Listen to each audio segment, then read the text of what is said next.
सारा काम करते हुए, चारों तरफ सब कुछ करते हुए एक रिस्पॉन्सिबिलिटी, इसका ध्यान रखना। जैसे घर में क्रेडल में एक बच्चा है और मां को घर का सारा काम करना है, तो क्या वो मां दोनों चीजें कर सकती है कि बच्चे का भी ध्यान रखे और घर का भी काम करे? कर सकती है। किचन में भी जाना है, खाना भी बनाना है, लेकिन बच्चे पे भी नजर रखनी है। कर सकती है। उस सारे काम में कि किचन का भी काम, फोन भी बजा, कोई आया भी, सब कुछ भी हुआ और बच्चा भी, फर्स्ट प्रायोरिटी कौन? फर्स्ट प्रायोरिटी कौन? बच्चा। विच मीन्स सब कुछ करते हुए अगर बच्चा थोड़ा सा यहां से रोया, तो what is the mother going to do? What's the mother going to do? वो वहां से विड्रॉ करेगी, आधा मिनट यहां जाएगी, उसको क्या करेगी? प्यार से थपथपाएगी, वापस काम पर आएगी। अगर उसने वो आधा मिनट निकालकर बच्चे को नहीं थपथपाया, तो बच्चे का रोना क्या हो जाएगा? ये बच्चा कई दिनों से अंदर रो रहा है, लेकिन हमने क्या कहा? I am very busy. आजकल ये हमारा स्टेटस सिंबल है कि हम कितने बिजी हैं। अगर हम बिजी नहीं तो फिर हम तो सफल ही नहीं, कि हम बिजी नहीं हैं। आप में से कौन कौन busy? I am busy is not a healthy line to say to yourself. क्योंकि जैसे एक एक थॉट का प्रभाव होता है, जैसे ही हमने कहा आई एम बिजी, तो मैंने अपने मन और शरीर को क्या मैसेज दिया? टाइम नहीं है मेरे पास। एक है, कुछ लोग होते हैं बिना कुछ करे भी बहुत बिजी होते हैं। ऐसे लोग मिले कभी? कुछ ज्यादा कर नहीं रहे, लेकिन दिखेंगे ऐसे जैसे बहुत बिजी बिजी है सारा दिन। और कुछ लोग होते हैं बहुत कुछ करते हुए भी इजी है। तो busy is an attitude, it's not about how much work we are doing. I could be doing very little but feeling very busy, and I could be doing a lot but feeling very easy. आप में से कौन कौन busy है? ये thought को भी हमें क्या करना है? क्योंकि बिजी मतलब माइंड टर्बुलेंट, इजी मतलब mind. Busy and easy is here, not here. It's not here, it's here. कि मेरा मन कितना रिलैक्स्ड है, शांत है, पीसफुल है, एट ईज है। एंड बिजी मतलब ये पूरा टाइम कैसा है? हलचल में है। तो सब कुछ करते हुए हमारा एक ध्यान किसकी तरफ होना चाहिए था? इस बच्चे की तरफ। ये भी काम करना है, ये भी काम करना है, ये भी काम करना है, ये भी करना है, पेशेंट भी मिलने हैं, सर्जरी भी करनी है, घर भी जाना है, सोशल वर्क भी करना है, सब कुछ करना है, लेकिन एक नजर किसकी तरफ? अगर ये बच्चा बीच में से थोड़ा सा रोया, तो हमें क्या करना था? जस्ट विड्रॉ और यहां देखना क्या हुआ, क्या तंग कर रहा है। तो ये मन कहेगा उसने आज मेरे से ऐसा कहा, तो उसको बैठ के आंसर देना था। हमने रुक कर इस मन से बात नहीं की, इसको आंसर नहीं दिए। ये पहले थोड़ा रोया तो समाज में टेंशन आई, फिर ये थोड़ा ज्यादा रोया तो समाज ने वर्ड क्रिएट किया स्ट्रेस, फिर आज ये इतना जोर से रो रहा है तो समाज ने एक वर्ड क्रिएट किया डिप्रेशन। दिस इज साइन कि हमारा मन का रोने का वॉल्यूम क्या होता गया। अगर हम टेंशन पर ही जाकर इसको थपथपा देते थोड़ा सा, तो ये वहीं चुप हो जाता। लेकिन हमने कहना शुरू किया स्ट्रेस तो नेचुरल है, तो हमने मन के रोने को ही नेचुरल कहना शुरू कर दिया। स्ट्रेस नेचुरल है, स्ट्रेस नेचुरल है, स्ट्रेस नेचुरल है। अभी श्योर नहीं है क्या बोलना है, क्योंकि मन कहता है हाँ नेचुरल है, घर जाके तो होता ही है, फिर यहां आंसर कैसे करे ये वाला ऐसा। स्ट्रेस नेचुरल है। हम में से कौन कौन क्रिएट करता है स्ट्रेस? एंगर नेचुरल है। अच्छा हाथ उठाएं जो कभी कभी गुस्सा करते हैं। हाथ उठाएं जो दिन में एक बार कर लेते हैं। हाथ उठाएं जो दिन में कई बार कर लेते हैं। बीमारी अच्छी खासी है, क्योंकि which means हम दिन में कितनी बार अपनी खुशी को क्या कर रहे हैं, अपनी हेल्थ को क्या कर रहे हैं, अपने रिश्तों को क्या कर रहे हैं, and in the name of कि एंगर तो नेचुरल है। जो पूरी हीलिंग कम्युनिटी है, ये कम्युनिटी अगर नेचुरल की परिभाषा को बदल दे तो समाज की डेफिनेशंस चेंज हो जाएंगे। अगर डॉक्टर हमें कहता है स्ट्रेस तो नेचुरल है, तो पेशेंट कहेगा ऑब्वियसली स्ट्रेस तो नेचुरल है। तो डॉक्टर को खुद अपनी डेफिनेशन को चेक करना पड़ेगा कि क्या रियली स्ट्रेस नेचुरल है या ये मेरी एक अननेसेसरी क्रिएशन है। किन वजह से स्ट्रेस क्रिएट होता है, just check normal day to day routine में किन वजह से स्ट्रेस क्रिएट होता है। स्ट्रेस क्रिएट होता है तो गुस्सा भी आ जाएगा, irritation, they all one chain. ये पूरी एक फैमिली है, दो परिवार है। एक परिवार का हेड है अहंकार, ईगो। जहां ईगो है वहां स्ट्रेस है, गुस्सा है, इरिटेशन है, हर्ट है, हेट्रेड है। ये एक फैमिली है। दूसरी फैमिली, दूसरा परिवार कौन है? दूसरा परिवार कौन है? जहां पीस है, लव है, कंपैशन है, केयर है। ये दो परिवार है। इनमें से कुछ कुछ सदस्य नहीं आते हमारे घर। अगर ये आते हैं तो सारे आते हैं। एंड द ब्यूटीफुल पार्ट है, जाते हैं तो भी सारे जाते हैं, क्योंकि इनकी सबकी यूनिटी आपस में अच्छी है। Because they are all interconnected. जो स्ट्रेस्ड है वो इरिटेट तो हो ही जाएगा। हाँ, they are just a sign of weakness and health, that's all. It's either health or it is disease. अगर मेरा इम्यूनिटी सिस्टम वीक है तो बहुत सारी बीमारियां इकट्ठी आएंगी। तो मैं आपके पास आई, आपने कहा ये खाओ, ये करो, इतना करो, इम्यूनिटी सिस्टम क्या हो जाएगा, ठीक हो जाएगा, सारी बीमारियां इकट्ठी जाएंगी। तो they are two families. Stress और गुस्सा किस बातों पर आता है, क्यों आता है? जनरल, जब दूसरा अपना कहना नहीं मानता, और टाइम मैनेजमेंट प्रॉब्लम, और लोग हमारी एक्सपेक्टेशंस को मीट नहीं करते। अच्छा, और फाइनेंशियल अप एंड डाउन, और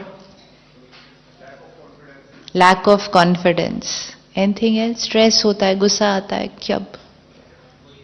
पूरा सीन माइंड की स्क्रीन पर सामने लेकर आइए। जब लास्ट गुस्सा क्रिएट किया था, सीन क्या था, परिस्थिति क्या थी, सामने वाले ने कैसा व्यवहार किया था, और हमने कैसे रिएक्ट किया। पूरी सीन को देखें। अब इस सीन को थोड़ा सा रिवाइंड करके फिर से देखें। सीन सेम, लोगों का व्यवहार सेम, जो बात थी वो सेम। अगर मुझे आज चांस मिले, क्या मेरे पास ऑप्शन है उसी सीन को एक अलग तरह से करने का, एंड अपने आप को वो दूसरी तरह से करते हुए देखे। किस किस को दिख गए दोनों सीन? दिखे पहले वाला ऑप्शन, सेकंड ऑप्शन? क्या चेंज देखा अपने अंदर सेकंड ऑप्शन में? एनीबडी? सपोज आपके क्लिनिक में, आपके हॉस्पिटल में किसी ने बहुत बड़ी गलती कर दी है, राइट? किसी से बहुत बहुत बहुत बड़ी गलती हो गई है। वो नर्स हो सकती है, वो एडमिन स्टाफ हो सकता है, anybody it could be, who's made a blunder, very big one, and we have to respond to the situation. And उस क्षण हमने रिएक्ट कर दिया। तो रिएक्ट किया तो हमारी फीलिंग कैसी थी, बोल कैसे थे, व्यवहार कैसा था? एंड अब जबकि हम उस सीन को रिवाइंड करके फिर देखते हैं यहां आराम से बैठकर, do we feel another way was possible या that was the way? Another way was possible, right? उस टाइम नहीं वो ऑप्शन आया, अभी तो आ रहा है। अभी ये करना एक्सरसाइज इसलिए इंपॉर्टेंट है क्योंकि ये एक्सरसाइज करते ही हमने अपने मन को दिखाया कि अनदर वे वॉज पॉसिबल। अब ये अनदर वे जब हमने यहां देखा, ये यहां रिकॉर्ड हो गया और हमने इस मन को कहा कल फिर कोई गलती करेगा। बातें तो रोज आने वाली हैं, कहना लोग नहीं मानेंगे, लोग अपने अनुसार चलेंगे, किसी से गलती भी हो जाएगी। सामने वाला गलती करेगा, लेकिन क्या मेरे को गलत तरह से ही रिएक्ट करना है हर बार? एंड गलत तरीका मतलब वो जिसमें मेरी शक्ति जाती है, मेरी सेहत खराब होती है, मेरे रिश्ते अफेक्ट होते हैं। That is damaging for me. So now what did we see in the second option? क्या दिखाई दिया? यू हैव एक्सेप्टेड, तो रिस्पॉन्ड क्या था? एक्सेप्ट किया तो क्या दिखा? फॉरगिवनेस। दिखा क्या? व्यवहार में क्या डिफरेंस दिखा? सी, दिस इज ऑल्सो मेडिटेशन कि रिफ्लेक्ट करके, जैसे एक एक्टर है, एक एक्टर के पास एक रोल है, एक स्क्रिप्ट है, एक डायलॉग है, तो वो सीधा जाके परफॉर्म नहीं करते, पहले क्या करेंगे? उसका रिहर्सल करेंगे। तो रिहर्सल में वो पूरा देखेंगे ना कि ये सीन होगा, हम कैसे एक्ट करेंगे इसको।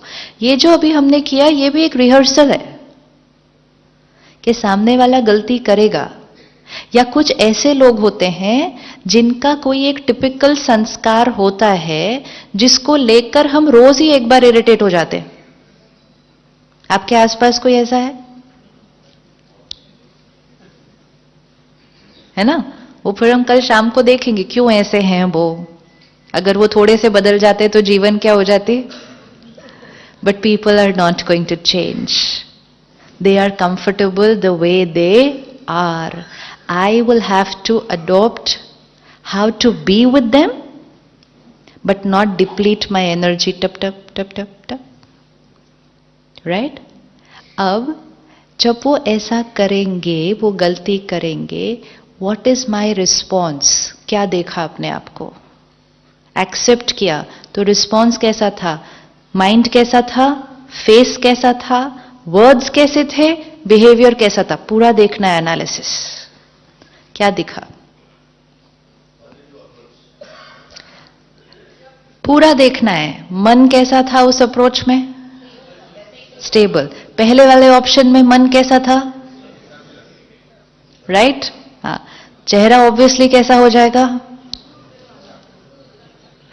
है ना? अच्छा, शब्द भी कैसे निकलेंगे फिर? रफ।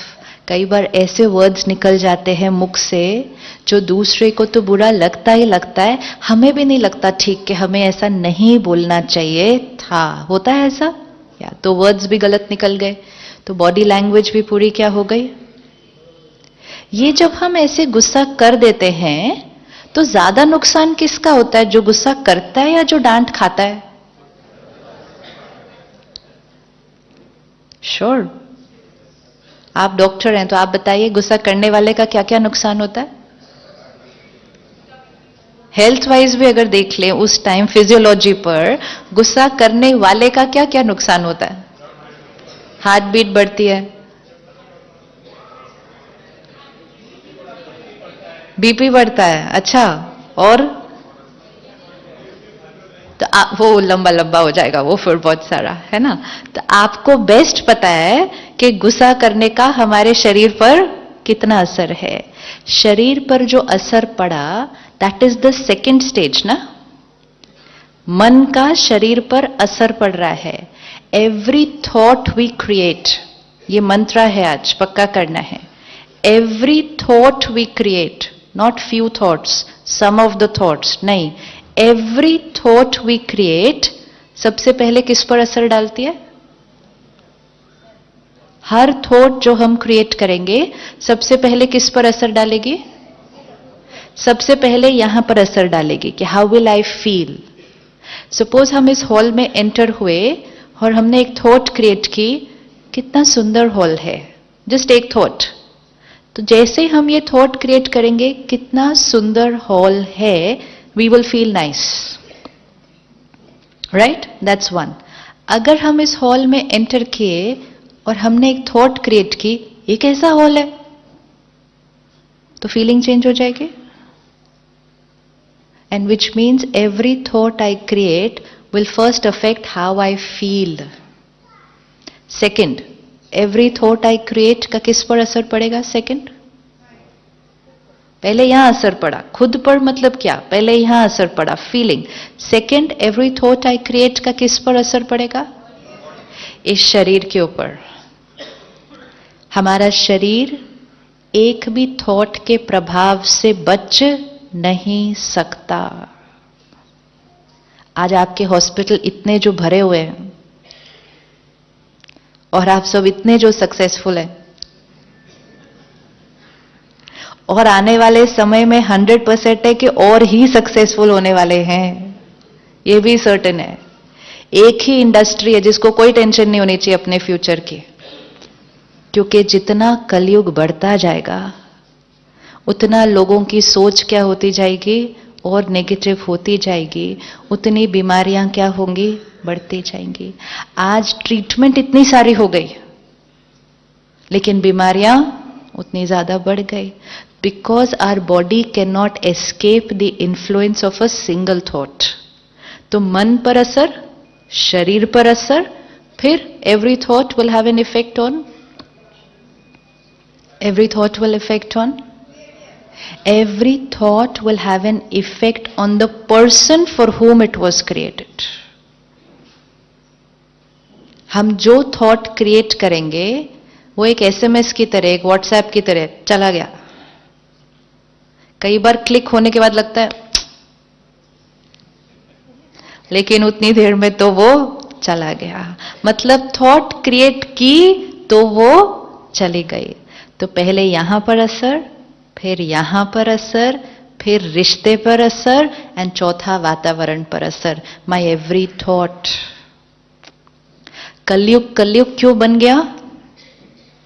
क्योंकि जब हमने कहा stress natural, anger natural, hurt natural, तो हमने अपने आप को ऐसी थॉट्स क्रिएट करना अलाउ किया।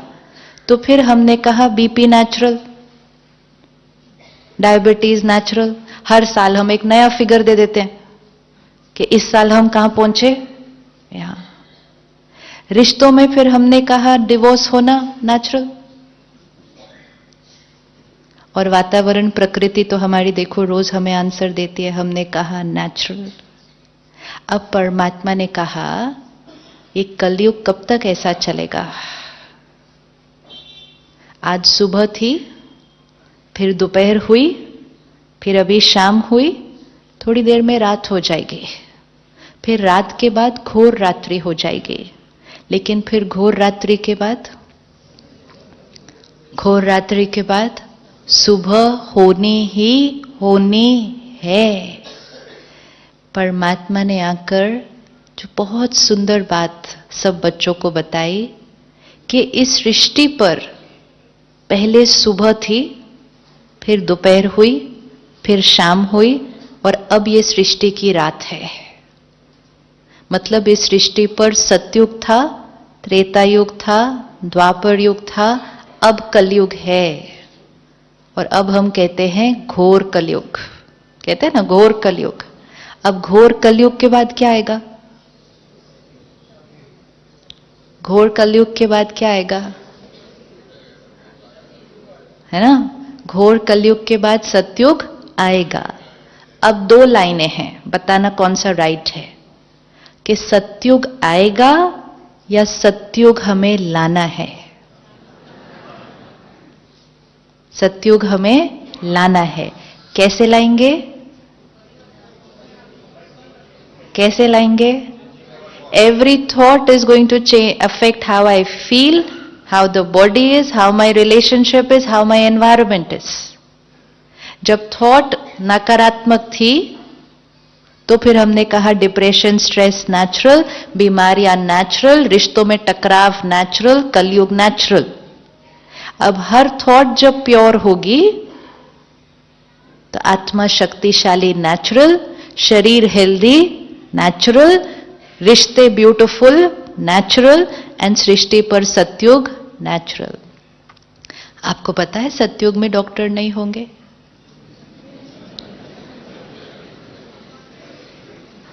सतयुग में डॉक्टर नहीं होंगे, सतयुग में हॉस्पिटल नहीं होंगे, क्योंकि हर आत्मा इतनी प्योर होगी कि बीमारी होने का तो कॉन्सेप्ट ही नहीं। इसीलिए देवी देवताओं को क्या दिखाते हैं? कंचन काया, मीनिंग परफेक्ट बॉडी। देवी देवताओं की मूर्ति अगर खंडित होती है तो स्थापन नहीं करते, क्योंकि देवी देवताओं की मूर्ति खंडित हो ही नहीं सकती, क्योंकि आत्मा प्योर तो शरीर बीमार हो ही नहीं सकता, और आत्मा इम्प्योर तो शरीर हेल्दी रहे वो हो नहीं सकता। कुछ कुछ थोड़ा थोड़ा चलता जाता है उसका। तो जब हमें पता है कि गुस्से का हमारे ऊपर इतना इफेक्ट होता है, फिर हम गुस्सा क्यों करते हैं? हो जाता है, हम नहीं करते। थोड़े दिन पहले एक प्रोग्राम में we were doing a workshop, तो I just said next 10 days experiment that we will not get angry. तो सबने कहा हाँ नेक्स्ट 10 days हम अपने ऊपर अटेंशन रखेंगे, सिर्फ 10 दिन कि हमने गुस्सा नहीं करना। तो वापस सेंटर पर गए तो एक भाई ने फोन किया, सिस्टर बाकी सब लोग कर लेंगे लेकिन मेरी छोटी सी प्रॉब्लम है, मैं गुस्सा करता नहीं हूं। वो तो अपने आप आता है, तो मैंने क्या करना है? वो लोग तो ध्यान रख लेंगे, मुझे क्या करना है? मैं करता नहीं हूं, वो तो अपने आप आ जाता है। गुस्सा हम करते हैं या अपने आप आ जाता है? गुस्सा हम करते हैं या अपने आप आ जाता है? यहां से वापस जाने के बाद काम करना है, करवाना है, बच्चों को संभालना है, लोगों को चलाना है, सब कुछ करना है, बट विदाउट यूजिंग दिस डिप्लीटर। ये डिप्लीटर है जो हमारी एनर्जी को क्या करता है? वेस्ट, हमारी हेल्थ को अफेक्ट। क्या ये पॉसिबल है कि हम इसके बिना चलेंगे? जैसे ही माइंड को एक थॉट दिया, ये बहुत मुश्किल है, क्या हो जाएगा? एक एक थॉट इतनी ध्यान से करनी चाहिए। दुनिया में सिखाते हैं सोच कर बोलो, परमात्मा कहते हैं सोच कर सोचो। क्या सोच दिया? अगर आप किसी बच्चे को कहो ये उठाना, और साथ में आपने उसको एक मैसेज दिया, लेकिन है बहुत मुश्किल, पता नहीं तुमसे होगा कि नहीं होगा, तो वो बच्चा कर पाएगा उसको? तो जैसे ही आपने उसको कहा उसको उठाना, और अगर उसको लग भी रहा होगा कि थोड़ा मुश्किल है, आप इमीडिएटली सेकंड थॉट उसको क्या देंगे? बहुत ईजी है, उठाओ, I am there with you, come on, वो कर लेगा। एक एक थॉट अपने आप को क्या देने हैं?